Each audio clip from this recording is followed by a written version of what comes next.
Film Gandhi ચેતના ને પંજતીરથની જાત્રા.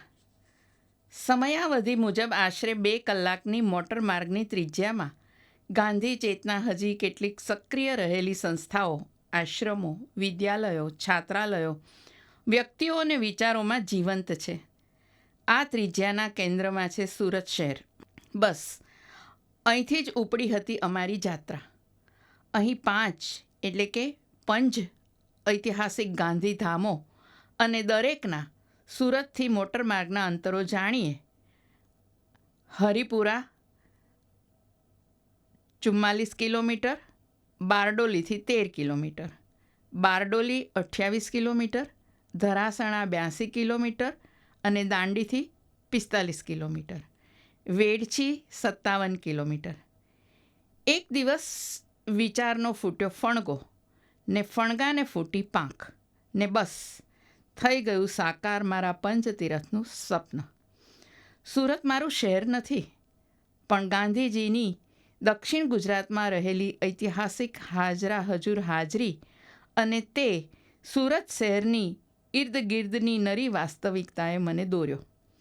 પંચતીરથના મુખ્ય સાથીઓ એટલે સુરત નિવાસી સ્થપતિ, ડિઝાઇનર અને શિક્ષક બિનીતા પંડ્યા તથા મૂળ દાંડીના યજ્ઞ પ્રકાશનના સંયોજક અને ભૂમિપુત્રના સહસંપાદક પારુલ દાંડીકર. આ બંને મિત્રો વેડછીના નારાયણભાઈ દેસાઈ સ્થાપિત સંપૂર્ણ ક્રાંતિ વિદ્યાલય, જુગતરામભાઈ દવે સ્થાપિત વેડછી આશ્રમ અને તેને સંલગ્ન ગાંધી વિદ્યાપીઠ તેમજ ઐતિહાસિક બારડોલી સત્યાગ્રહની ફળશ્રુતિ રૂપે તેની શતાબ્દી મનાવવાના આરે પહોંચતા અને હજી સક્રિય સ્વરાજ આશ્રમ સાથે તેમજ વાલોડમાં ચાલતી બુનિયાદી શિક્ષણની પ્રવૃત્તિઓ સાથે નિકટતાથી સંકળાયેલા હોવાથી અમે સૌ પંચતીર્થીઓ એમના સાયુજ્ય અને જ્ઞાનથી લાભાન્વિત થયા ને બન્યા સહયાત્રીઓ.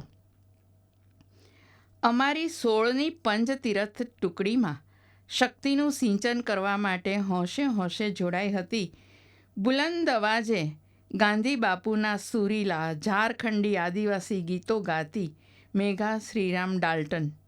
મેઘાના મેધાવી ગાંધી ગીતોની સાથે યુવાન પંચતીર્થીઓમાં જાણે નવી ચેતનાનો સંચાર થતો ગયો. હવે ટૂંકમાં દરેક તીરથની ગાંધીજી સંદર્ભે ઐતિહાસિક અગત્ય અને તેની સાથે ચાલતી જાત્રા વિશે. તીરથ 1 હરિપુરા.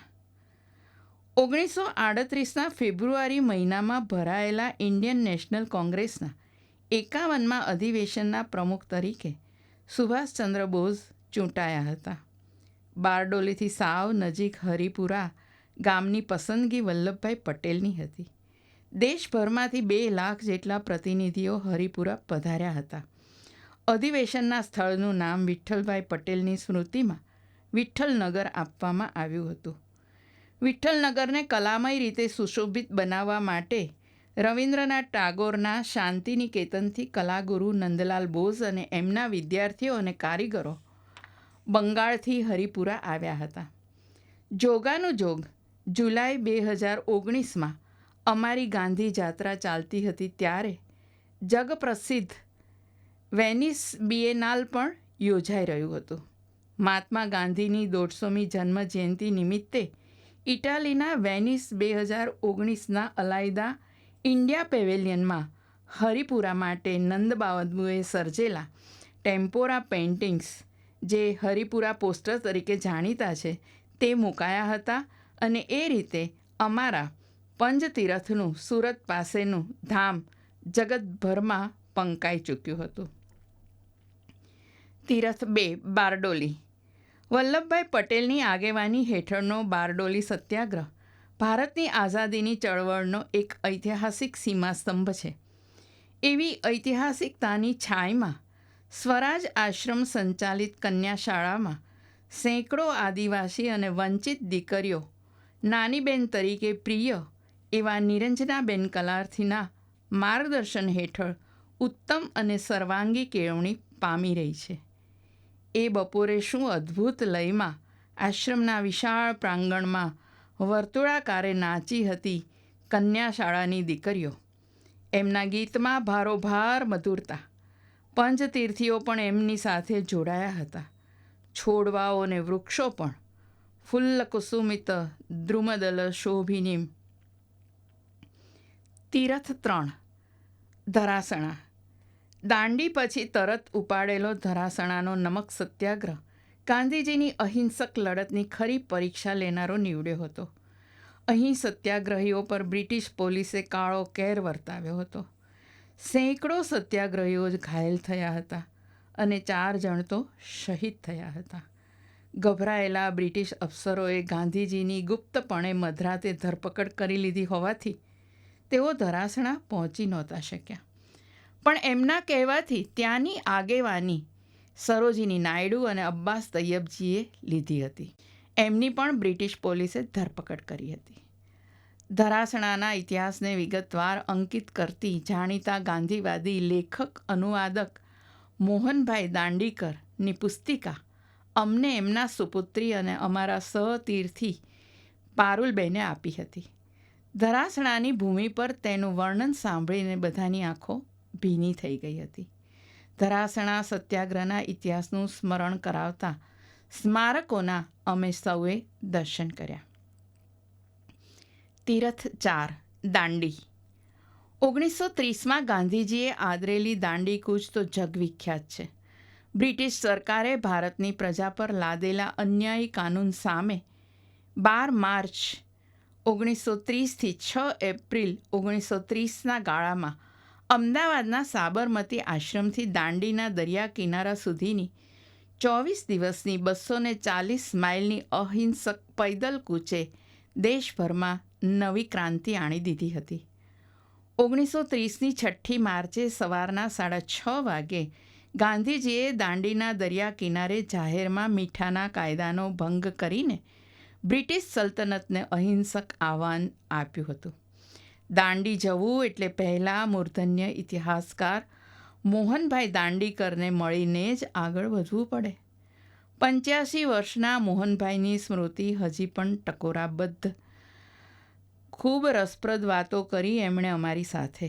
અમારા યુવાન ગાંધીજીની ખોજમાં નીકળેલા પંચતીર્થીઓને જોઈને તેઓ ખૂબ રાજી થયા. અમે ભાગ્યશાળી હતા કે અમે એમના દર્શન કરી શક્યા. 1 વર્ષ પછી તો તેઓ નિધન પામ્યા. દાંડીના દરિયા કિનારે જઈને અમે સૌએ મેઘાના ગાંધી બાપુના ગીતો સાંભળતા સાંભળતા વિશાળ મ્યુઝિયમો જોયા. તીરથ 5 વેડછી. સ્વ નારાયણભાઈ દેસાઈના સુપુત્રી સંઘમિત્રાબેન એટલે કે ઉમાબેન અને સુરેન્દ્રભાઈ ગાડેકરની રાહબરી હેઠળ વેડછી આશ્રમનું સંપૂર્ણ ક્રાંતિ વિદ્યાલય હજી પણ સક્રિય છે. વેડછી આશ્રમ અને વિદ્યાલયના સંચાલક અને આચાર્યબહેને સૌ તીર્થીઓને ખૂબ ઉષ્માપૂર્વક આવકારીને એમની પ્રવૃત્તિઓ વિશે માહિતગાર કર્યા અને સાથે જુગતરામભાઈ અને એમના સાથીઓના જીવન કવનનું દસ્તાવેજીકરણ કરતી છબીઓ વગેરેના સંગ્રહાલયથી પરિચિત કરાવ્યા. આમ તો ફક્ત 2 જ દિવસની અમારી આ પંચતીરથની જાત્રા ખૂબ દીર્ઘ અને ચિરસ્મરણીય રહી. આ જાત્રા દરમિયાન બા અને બાપુ બેઉના અમને સતત સાક્ષાત્કાર થતા રહ્યા અને તે આજીવન અકબંધ રહેશે. અમારી સમસ્ત યાત્રાને યુવાન તીર્થી જય ખોલિયા કે ગોંડલના અન્ય યુવાન તીર્થી અનુજ ટાંકની પૂરક સહાયથી એણે તેના મોબાઈલ ફોન પર ઝડપી લીધી છે અને તેનું સંપાદન કરીને અમે પંચતીરથ નામની ફિલ્મ કૃતિનું સર્જન કર્યું છે. એક નવોય પૈસો ખર્ચ કર્યા વગરની આ ફિલ્મ કૃતિ ગાંધી ચિંધ્યા બુનિયાદી શિક્ષણને ઉપકૃત કરશે. તેનો પ્રીમિયર શો અમદાવાદના ગુજરાત વિશ્વકોશના ઓડિટોરિયમમાં 24 એપ્રિલે યોજાશે. અમૃત ગંગર.